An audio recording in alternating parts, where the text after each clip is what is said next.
Manila Bay Dolomite Beach po tayo ngayong umaga. At ulitin ko lang po. Paulit-ulit na lang po. Yes, para sigurado po. Ngayon ay October 15, 2024.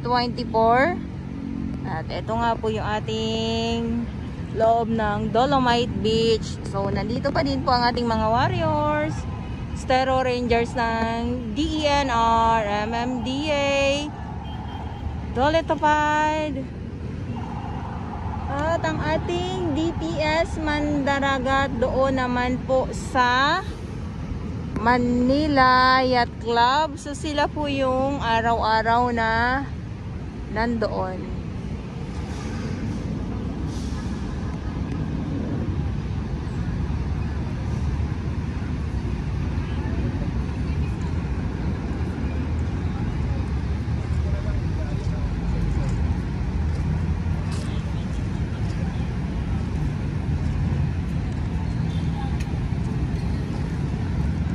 So may mga iilan pa din po na mga kalat na napapadpa dito sa Manila Bay.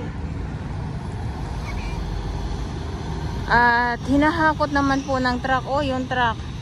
So nandito yung truck ng MMDA. Ayan, so bagong dating lang po. Tapos dito naman sa may pinaka dulo na po ng 500 meters ng Dolomite, yung mga kalat doon na nasa sako ay konti na lang po kasi isa na din hinahakot po talaga.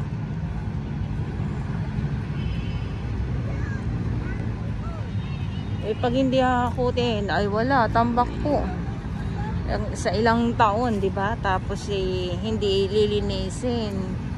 Kaya yung mga kalat po na nakikita natin dito ay inaalis naman po o nililinis naman po.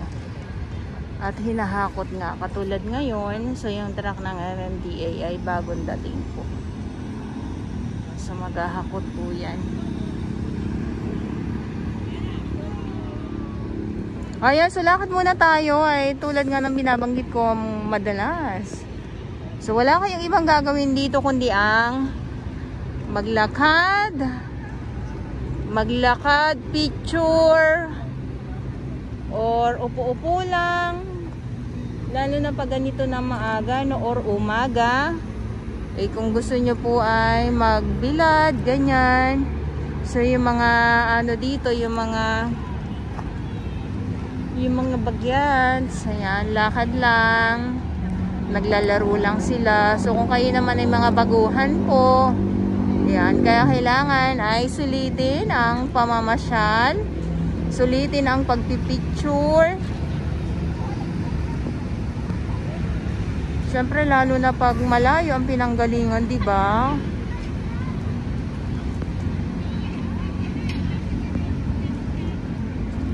Yun nga lang, itong mga kalat na nakikita natin dito ay hindi po mapigilan.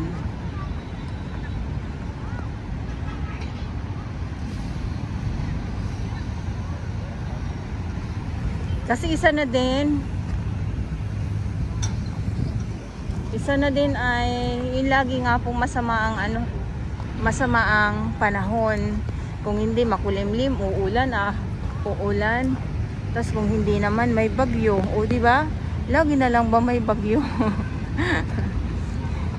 Lagi na lang may bagyo.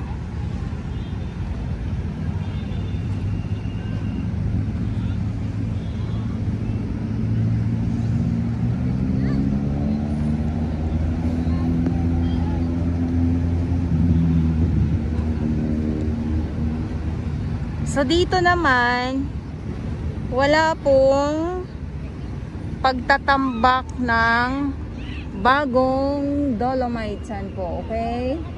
Walang bagong dating na Dolomite Sand or panibagong tambak, wala po.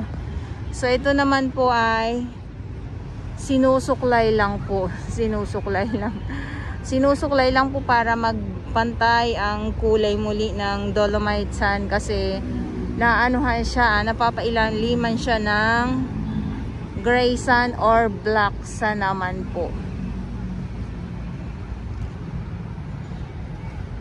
Kaya sa mga nagsasabi na nag-iba ang kulay, yes, kasi nga na anuhan siya, natatakpan na siya ng gray sand or ng black sand na akala ng iba ay nawala na, kaya bagong tambak na naman yun ang sasabihin ng iba nating mga viewers.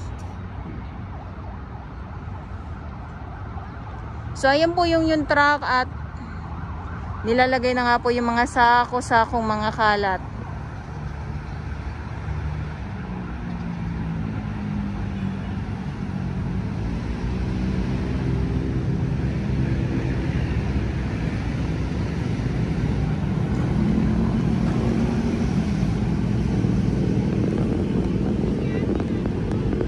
Ang ganda no ng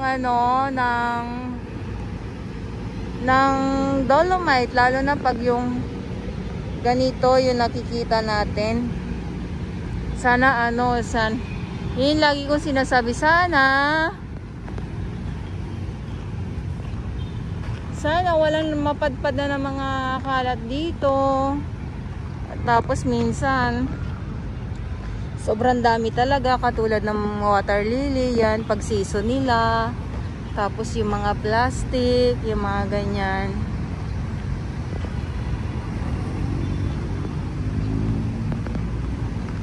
Okay, so dito muna tayo. So ayan yung exit naman po.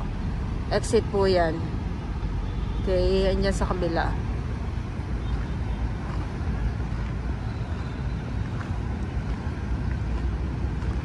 Tapos yung mga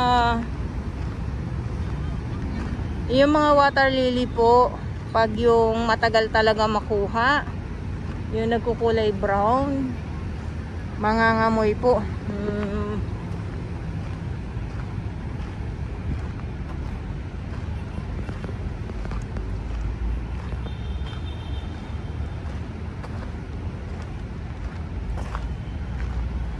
Ay, ang ganda pala dito. Dapat dito ako kanina So dito muna tayo. Ito naman po ay kinakalaykay naman po. Tulad ng nabanggit ko, kinakalaykay. Grabe, nakalaykay na yan.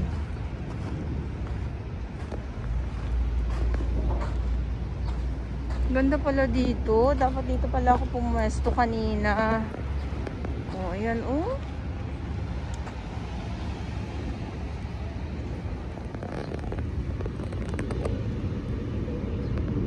Ganda, di ba?